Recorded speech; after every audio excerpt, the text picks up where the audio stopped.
ಭಾಷೆಯಿಲ್ಲೇ ಯದಾ ಯದಾ ಹಿ. ಜ್ಯೋತಿಷ್ಯರೇ, ನಮ್ಮ ಯಜಮಾನ್ರು ಕಾಣಿಸ್ತಾ ಇಲ್ಲ.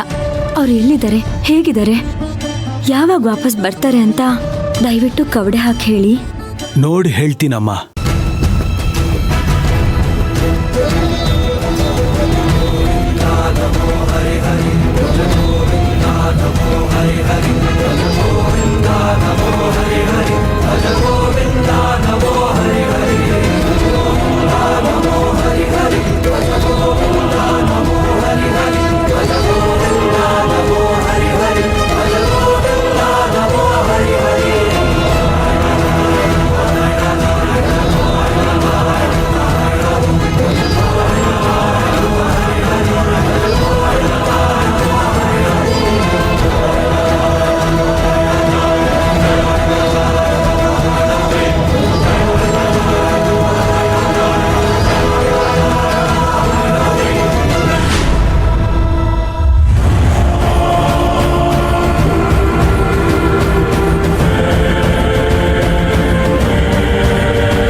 ಜ್ಯೋತಿಷಿಗಳೇ, ನಮ್ಮ ಅಣ್ಣ ಬರ್ತಾನಲ್ವಾ?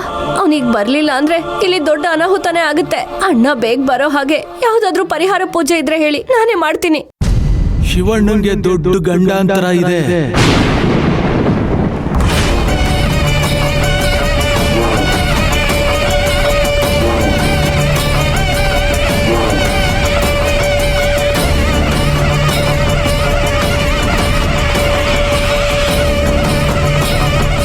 ಈ ಕಂಟಕನ ದಾಟಿ ಅವನು ಬರಬಹುದು, ಬರ್ದೇ ಇರಬಹುದು.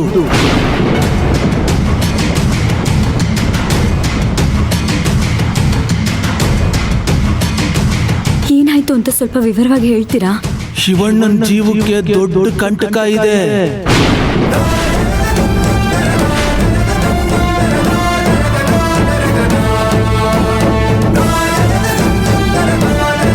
ಶಿವಣ್ಣ ಈ ಕಂಟಕದಿಂದ ಪಾರಾಗಿ ಬರೋದು ತುಂಬಾ ಕಷ್ಟನೇ ಇದೆ.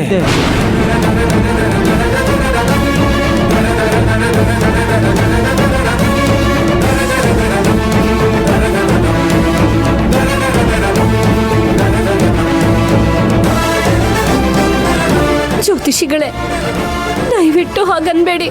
ಹೇಗಾದ್ರೂ ಮಾಡಿ ನಮ್ಮ ಅಣ್ಣನ ಕಾಪಾಡೋ ಮಾರ್ಗನ ತಿಳಿಸಿ.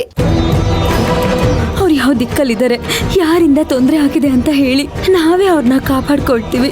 ಶಿವರಾಜು ಅವ್ರಿಗೆ ಮನೆಯವರಿಂದ ತೊಂದರೆ ಆಗಿರಬಹುದು, ಹೊರಗಿನಿಂದಾದ್ರೂ ತೊಂದರೆ ಆಗಿರಬಹುದು.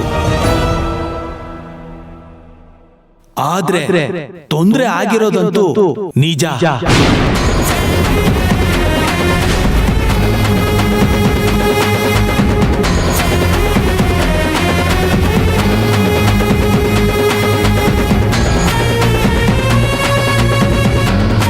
ನೋಡಿ ತಾಯಿ, ಜ್ಯೋತಿಷ್ಯ ಅನ್ನೋದು ಬೆಳಕಷ್ಟೇ.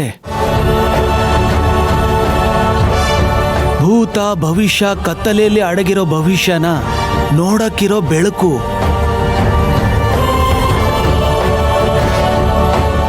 ಇದರಲ್ಲಿ ದಾರಿ ಕಾಣುತ್ತೆ ಹೊರತು ಜಾಗ ಅಲ್ಲ, ವ್ಯಕ್ತಿತ್ವ ಕಾಣುತ್ತೆ ಹೊರತು ವ್ಯಕ್ತಿ ಅಲ್ಲ.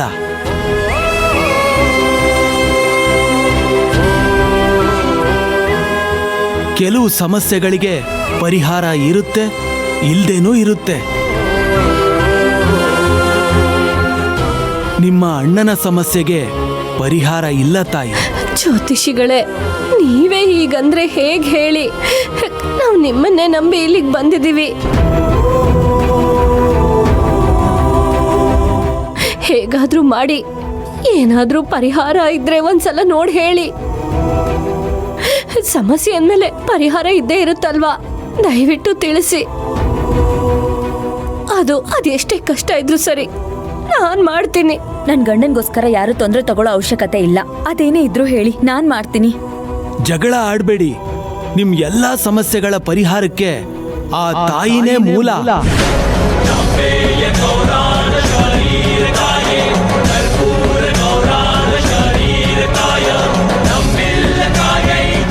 ನೋಡಿ, ನೀವು ಈಗಿಂದೀಗ್ಲೇ ಯಾವ್ದಾದ್ರೂ ಅಮ್ಮನವ್ರ ಗುಡಿಗೆ ಹೋಗಿ ಅಂಗೈಯಲ್ಲಿ ಕರ್ಪೂರ ಹಚ್ಕೊಂಡು ಆ ತಾಯಿನ ಬೇಡ್ಕೊಳ್ಳಿ.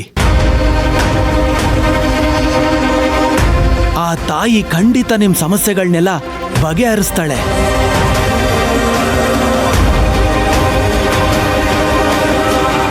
ಯಾವುದೇ ಸಮಸ್ಯೆಗೆ ಯಂತ್ರ ಮಂತ್ರ ತಂತ್ರಕ್ಕಿಂತ ಭಕ್ತಿಯೇ ದೊಡ್ಡ ಮಾರ್ಗ.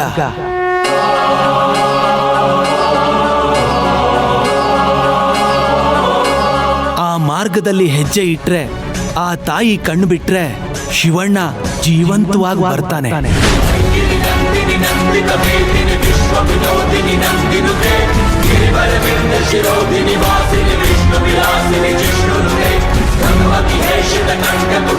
ನಿಮ್ಮ ಭಕ್ತಿಗೆ ಶಕ್ತಿ ಸಿಕ್ತಿಲ್ಲ ಅಂತಂದ್ರೆ ಶಿವರಾಜು ಜೀವಂತವಾಗಿ ಬರೋದು ಕಷ್ಟ ಆಗುತ್ತೆ.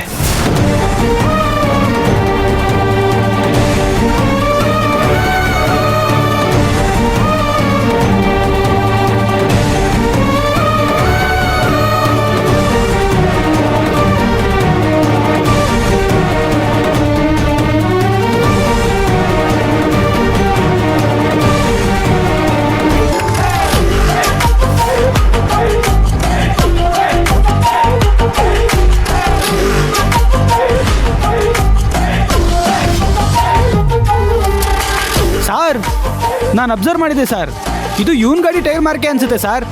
Same tyre mark. Very good. Thank you sir. But unfortunately ಇದು ಬೇರೆ ಗಾಡಿ. ಸರ್, ಅವ್ನು ಪ್ರತಿ ಸಲ ತಪ್ಪು ಹೇಳಿದ್ರು ಗುಡ್ ಅಂತಿರಲ್ಲ, ಯಾಕೆ ಸರ್? ಯಾಕಂದ್ರೆ ಅವ ನನ್ನ ಟೈಮ್ ಸೇವ್ ಮಾಡ್ತಾನೆ. ಅವ ಮಾಡೋ ತಪ್ಪನಾಗ ನನಗೆ ಒಂದು ಕ್ಲೂ ಸಿಗ್ತೈತಿ. ಹಂಗಲ್ಲ ಯಾವ ಆ್ಯಂಗಲ್ದಾಗ ಯೋಚನೆ ಮಾಡಬಾರ್ದು ಅನ್ನೋದನ್ನ ಅವ ನನಗೆ ಕಳಿಸ್ಕೊಡ್ತಾನೆ ಅಷ್ಟೇ.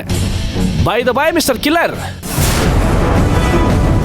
ನಿನ್ ಜೋಡಿ ಮತ್ತಿನ್ಯಾರ ಇದ್ರನ್ಪ? ಯಾರೂ ಇರಲಿಲ್ಲ ಸರ್. ಮತ್ತೆ ಇನ್ನೊಂದು ಗಾಡಿ ಟೈರ್ ಮಾರ್ಕ್ ಐತಿ, ಇದ್ಯಾರ್ದು? ಸರ್, ಏನು ಸರ್ ನೀವು ದಿನ ಇಲ್ಲಿ 100 ಗಾಡಿಗಳು ಓಡಾಡುತ್ತೆ. ಯಾವ ಗಾಡಿ ಟೈರು ಅಂತ ನನ್ನ ಕೇಳಿದ್ರೆ ನಾನೇನು ಅಂತ ಹೇಳಿ? ಪಾಯಿಂಟ್.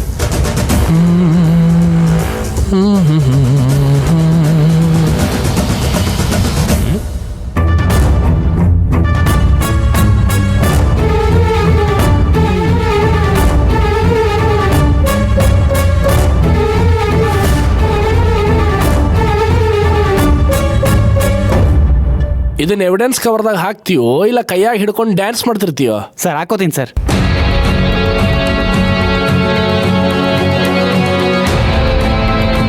ಮಿಸ್ಟರ್ ಕಿಲ್ಲರ್, ಇಲ್ಲಿ ಬಿದ್ದಿರೋ ಗಾಜಿನ ಚೂರು ನಿಮ್ಮ ಗಾಡಿ ಹೆಡ್ಲೈಟ್ದಾ? ಸರ್, ನಿಮಗೆ ಸಿಗೋ ಆಧಾರಗಳೆಲ್ಲ ನನ್ನ ಗಾಡಿದೆ ಅಂತ ಹೇಳ್ತಾ ಇದ್ದೀರಲ್ಲ, ಯಾರೋ ನನ್ನ ಥರನೇ ಬಿದ್ದಿರಬೇಕು. ಶಬಾಷ್, ಒಪ್ತೀನಿ. ನನಗೆ ಈ ಕರೆ ಹೇಳೋರ್ಕಿಂತ ಸುಳ್ಳು